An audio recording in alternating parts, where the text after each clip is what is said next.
Sean Payton has made the Denver Broncos better, but in 2025, if they're going to take the next step forward, we'll highlight how he can be better with his personnel, play calling, and some areas of management as the team's head coach. We'll break all that down and much more in today's episode, Locked On Broncos.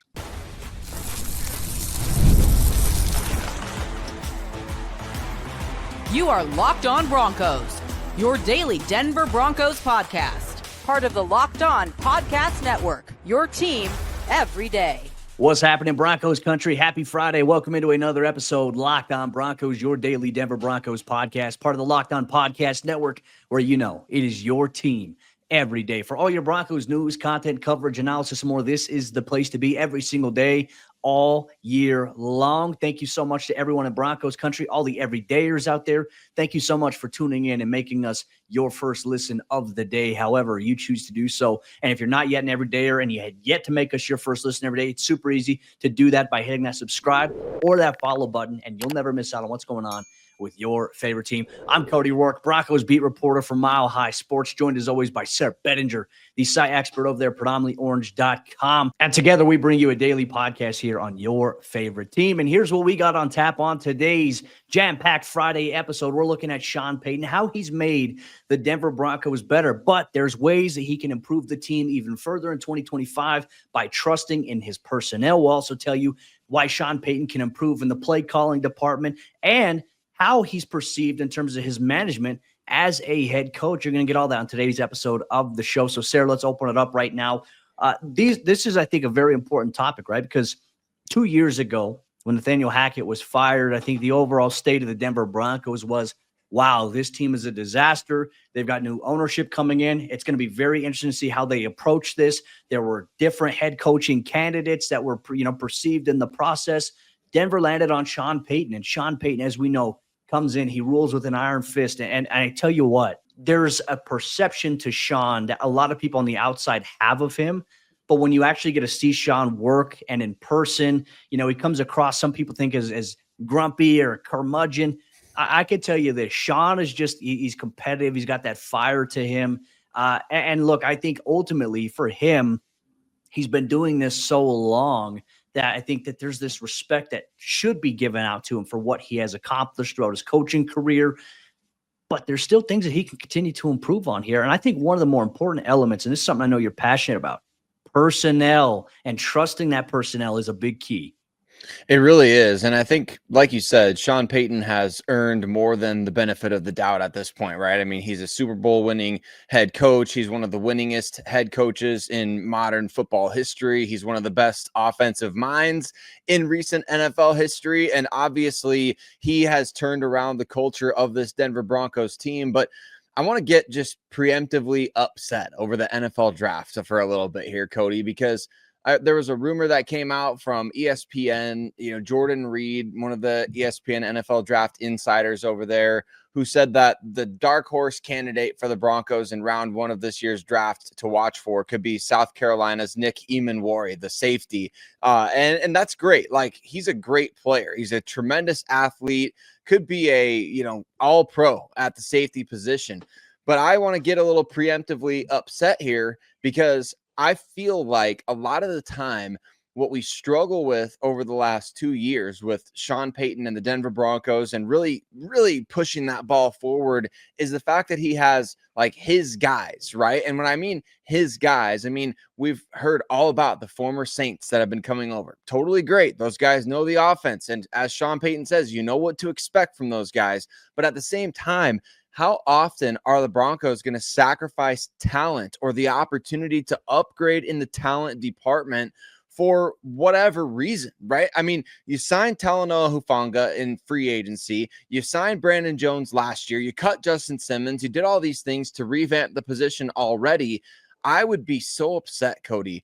Not just that I'm not saying, hey, they have to take this position in round one. I think safety is the one position that makes no sense to me at all out of this year's draft, other than quarterback. So I would be so upset if that happened because it would be indicative that the Broncos are putting way too much trust in Sean Payton guys again, instead of upgrading the talent when you have a chance to do so. Well, and I think that's where the gripe is here, and I understand this too. Look, as a former coach, I understand Sean's line of thinking. But at some point, you need someone to say, like, hey, like, just you got to let your young guys make mistakes, right? Let's use a good example. Okay, who are some of Sean's guys? Michael Burton is one of Sean's guys, but Michael Burton isn't, one of those guys that you're like, why is he on the field? What's he doing this? Like, he's taking snaps away from this player. You don't get that with Michael Burton, which is great.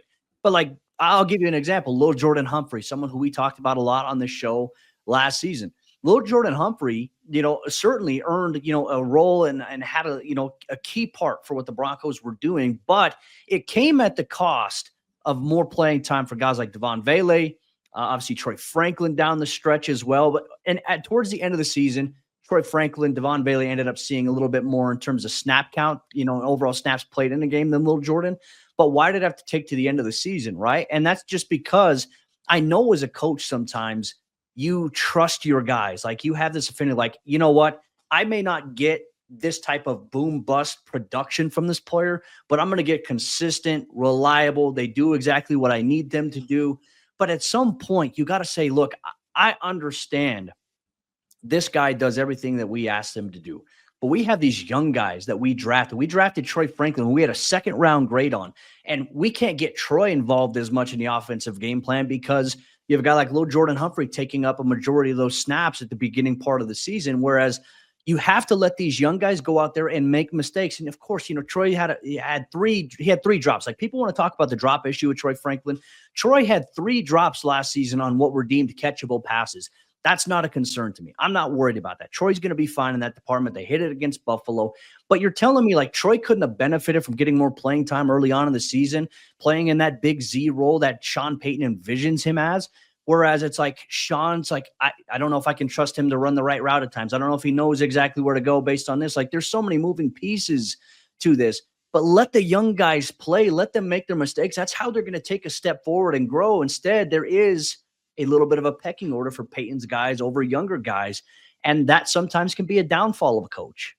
We saw it last year with Marvin Mims early in the season, right? All of us, we were sitting here every podcast after a game wondering, why is Marvin Mims not playing more? Why is he not getting more targets? Why are they not being more creative? And then over the course of the season, what do you know?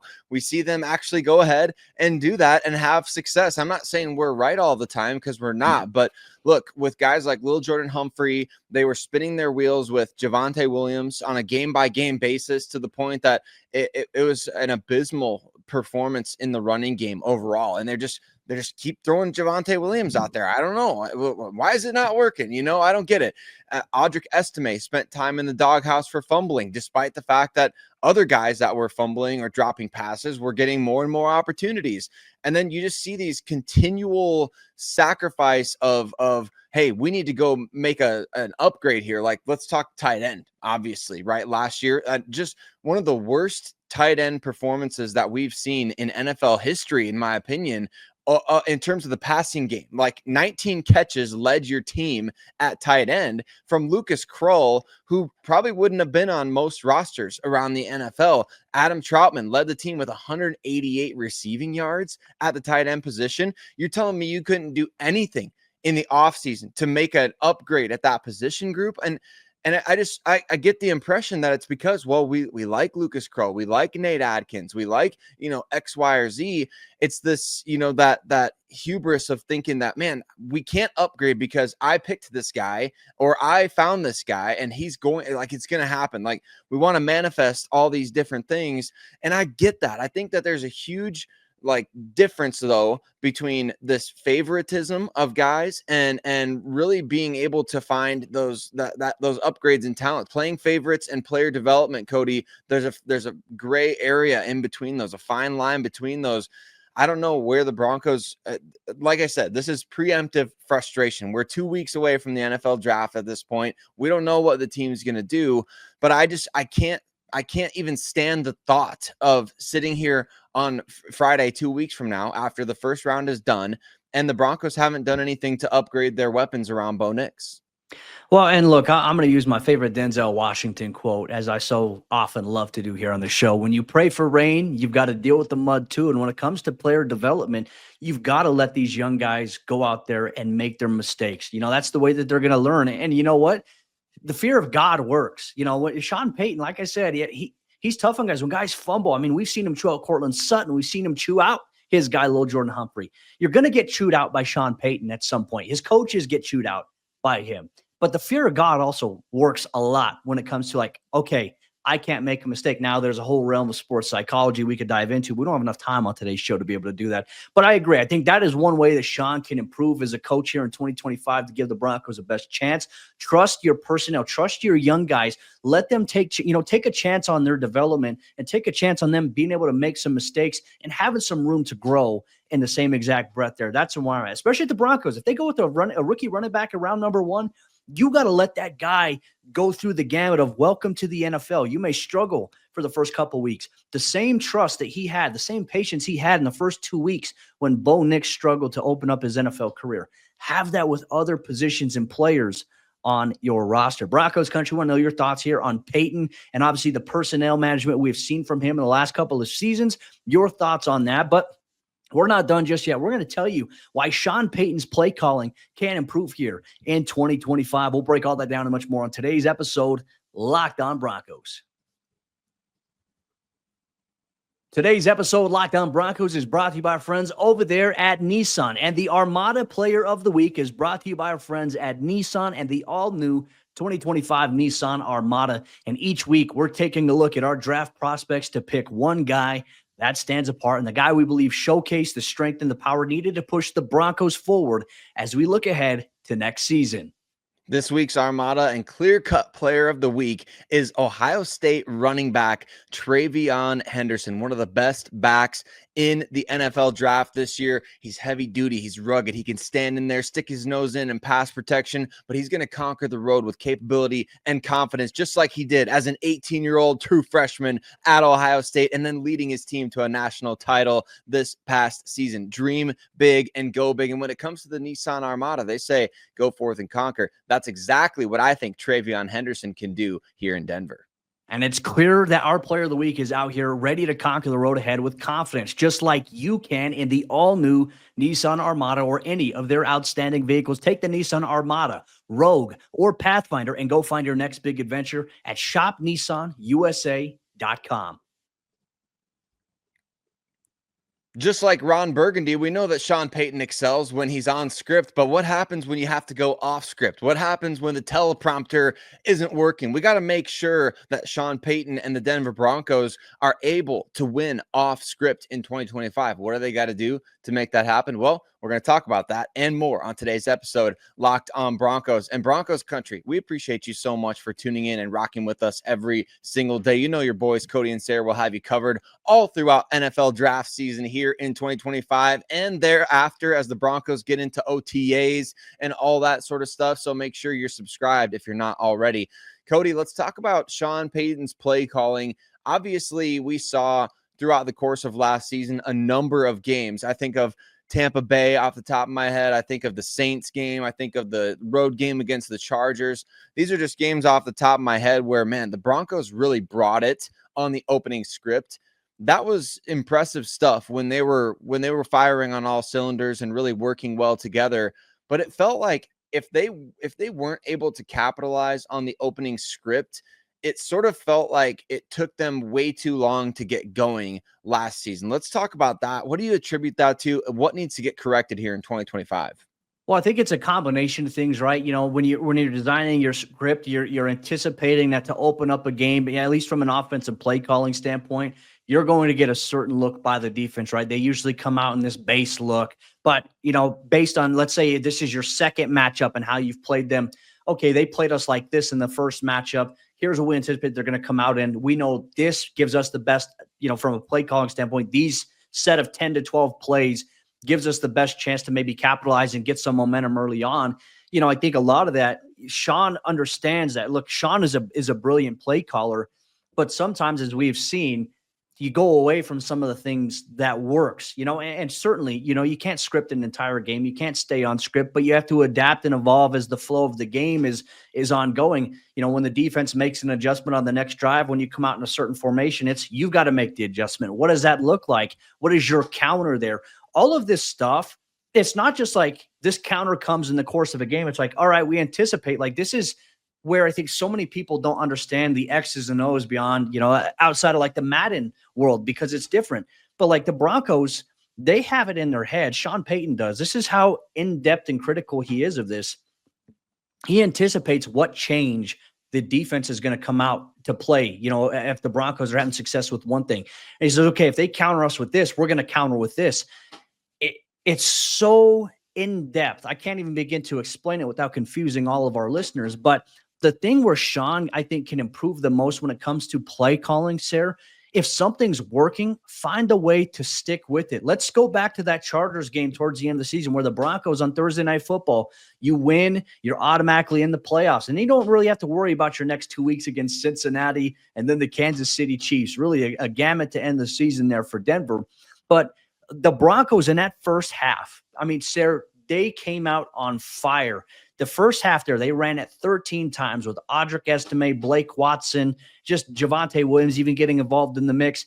Jaleel McLaughlin, 13 total times for 89 yards in the first half. Against the Cincinnati Bengals, they opened it up by running the football well. Like, they got a spark on offense with Jaleel McLaughlin, not only in the first half, but in the second half. And then they went away from it. Remember, Sean Payton had the play call sheet against the Chargers, and it was laminated in the broadcast cameras. Thankfully, Amazon 4K, whatever they have, zoomed all the way in, and it said, run it. Sometimes Sean goes away from that. The Broncos, they had an 11-point lead in the third quarter, Sayre. I mentioned the numbers to you at halftime. Okay, 13 carries, 89 yards, 1 touchdown. You had a 2-score lead. The Broncos in that game, they finished with 21 total carries for 110 yards, despite having an 11-point lead in the third quarter. So they went away from some of the things that were working, and then it bit them in the rear end. Same exact thing happened against the Cincinnati Bengals in that game, where they were running the ball well with Jaleel McLaughlin, and then they decided to get a little pass happy. You missed a couple of things. You have some missed third down conversions, and all of a sudden we just don't have enough to keep up with Joe Burrow and the Cincinnati Bengals. That's where the Broncos got hurt by play calling last year. But also, it's not just play calling. It's a combination of play calling plus player execution. Those things go hand in hand here. But oftentimes coaches can put players in a better position by understanding, we have a strength here. We're running the ball well. Let's continue to exploit that. Let's continue to attack that versus, all right, hey, we got the run game working. Let's open it up now in the passing game. There's ways in which you can find balance, but at times it hurt the Broncos in some of those games that you mentioned. Yeah, I wonder too how much of it had to do with situational football and kind of their reliance on analytics. We know that the Broncos have been pretty big on analytics, and they were 13th in the NFL last year in third down conversion rate. But I also believe, Cody, that the Broncos were among the league leaders in 3-and-outs. I can't remember where I had just seen that statistic.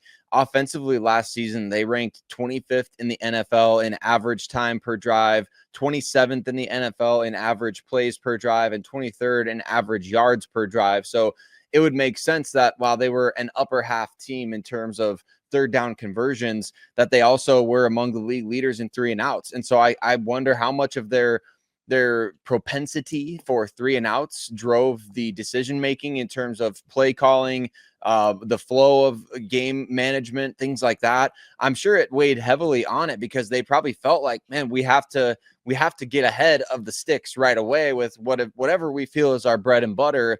And I don't know. I guess I think over the course of a season, they were a young offensive unit trying to develop that identity, which I think we can all understand. We can all resonate with. We were all prepared for the growing pains of the offense last year. Nobody expected the Broncos to be a top 10 offense last year like they ended up being. So the fact of the matter is they were able to still get the results, but at the same time, like you mentioned, there was a really frustrating tension in big games, especially down the stretch, where you cannot have those lapses in, hey, it's easy for us all to sit on Twitter or to sit on a podcast and say, all right, time to step on the throat, time to really, take the bull by the horns, time to push the pedal to the metal. It's easy to say those sorts of things. I don't know why it's not easy to do all the time for NFL coaches. Like, are we trying to pump up statistics? Are we trying to prove, certain things? I have no idea. I'm not going to put any words in anybody's mouth. I just think it's frustrating when you watch these things unfold, when you have something going. You have something going with Audric Estime. All of a sudden, where's Audric Estime? That was one of the things I hated the most, Cody, is when we had post-game shows after a loss, and we're like, Why did they not stick with this? It could have been X, Y, or Z. It could have been going to Cortland Sutton more, handing the ball off to Estime more, figuring out ways to get the short passing game going. I mean, whatever it may be, it's frustrating that to look back in hindsight and wish that you had done more of something. And that's where I feel like Sean Payton could potentially improve the most in 2025. And part of me also knows this is a collaborative effort too. Sean's an instinctual coach. And look, when you're calling plays on the sideline, I've done it. It's a lot more difficult than I feel like when you're calling plays up in the booth. For Sean, he's relying so much on guys like Joe Lombardi up in the booth there, Pete Carmichael. I can't recall if Pete's on the field or on the sideline. But when you have those guys up there that are communicating to you like, hey, this defense is coming out in this front, or they're coming out in this coverage, this is the personnel that they have, you have to rely so much on the guys up above, because from the field, you can see certain things, but you can't get the clear picture. So he relies so much on the guys up in the box to confirm what he's seeing or to give him information that he may not necessarily have a viewpoint on. And that's going to influence your play, your play calling there. But also it goes back to what we talked about in the first segment. Play calling tying into having trust in your personnel is also another thing that impacts that as well. So is Sean going to be in a position where this roster in his third season is fully intertwined with what he's got going on there? I think that's a big dynamic that we'll obviously discuss here. And obviously Broncos Country coming up next. We're going to talk about Payton's management as the head coach of the team. How has he gotten the players to buy in? Well, it isn't easy, and we'll tell you why here on today's episode, Locked on Broncos.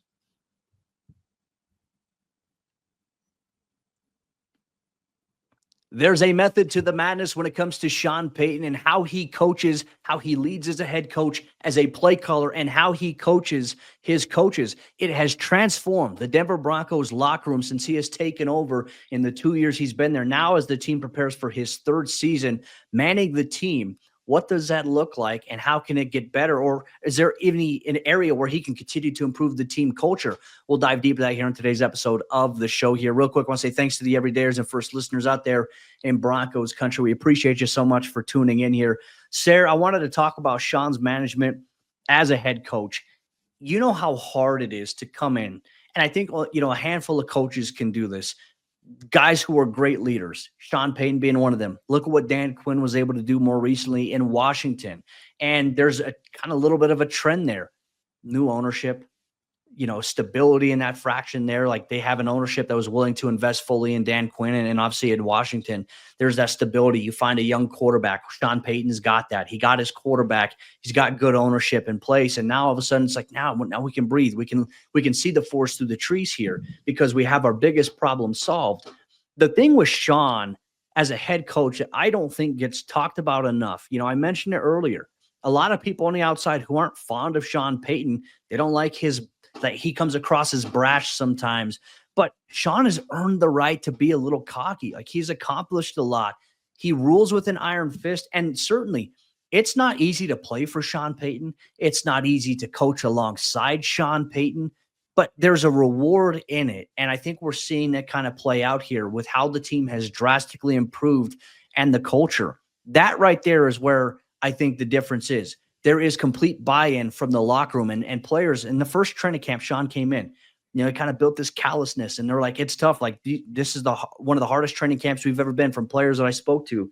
But then at the end of the season, they're like, now we see why. We understand why. Like you got to go through the pain in the process to be able to understand it when the results show that. And that's exactly what Sean Payton has done here with the Broncos. One of the things that I abide by every day, Cody, and as a leader in any area, I mean, without vision, people perish. I think that that's very true in all areas of life. And Sean Payton is one of the best that I've seen in terms of carrying out a vision or making the vision so clear to the people who work for him and with him that people are willing to do what it takes to go where he wants to take them. Like when he says after a playoff loss, to the press, like we need to find a way to host these games going forward.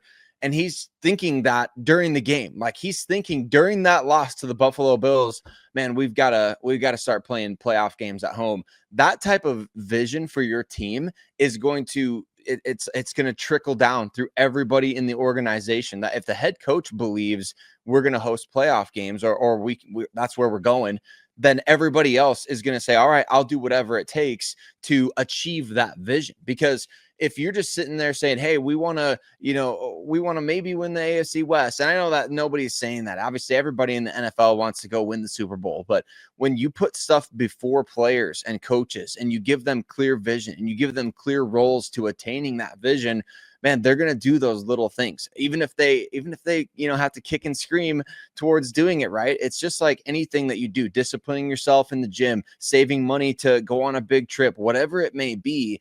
You have to have that vision before you so that you're willing to make those sacrifices in the interim. I can't have a Starbucks today. I'm going on a big trip here in 3 months. It's tough to wait for the big trip in 3 months when you want the Starbucks now. But that's where I think more and more players and coaches, it's not just falling in line with what Sean Payton wants. It's really buying into a clear vision and saying, all right, yeah, I'll make the sacrifices to make that happen. That's why one of the things I think is what makes him one of the best coaches in the NFL. Well, inside the team auditorium throughout the season, look, every week they have meetings. Obviously you have team meetings, player meetings, positional meetings. In the team meetings, Sean does a really good job, I think, of finding ways to motivate the players. In a sense, like when you're going through a grueling season, you have to find ways to continue to motivate guys. And of course, there are going to be guys that have their own internal and external factors for motivation. But when it comes to the wholeness of a 53-man roster, what is our message, right? And what was really the playoff theme? It was the climb, right? I don't know if it was the climb back or the climb in general, hashtag that's what they went with. But it was like, hey, like in order to get where we want to go, and if you've been to the Broncos stadium and you see in the fourth quarter, when they're getting ready to for the fourth quarter action right there, they have a thing where, it's like a motivational video that plays on the Jumbotron there, and it shows them climbing up the mountain. Like that's the figurative thing that they do.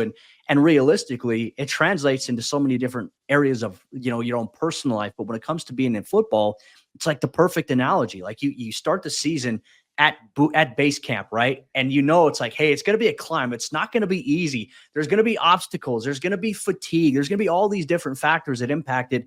Sean does a great job of bringing that realness and being able to relate that to where the players are at. That's where, a handful of guys that I've talked to, like, there's a method to the madness when it comes to Sean Payton. So now let's get into it. Obviously, when it comes to coaching his coaches, I think that there is a perception that rubs some Broncos fans wrong. Like, and you certainly see it. Like there was the Buffalo game where you see a video of him talking to Vance Joseph, and it looks like an animated conversation. I think that's a little bit of an overreach for a lot of people. If you've ever coached, if you've ever played any sport, doesn't matter if it's football, whatever it may be, there's tension sometimes. It's a battle. It's the heat of the moment. Emotions are always running high, whether it be players and coaches, coaches and coaches. That happens. The camera just so happened to catch it. I've seen that so many times with Sean. I've seen it with other coaches. I've been on coaching staffs where I've had a head coach do that to me. I've done that to other coaches.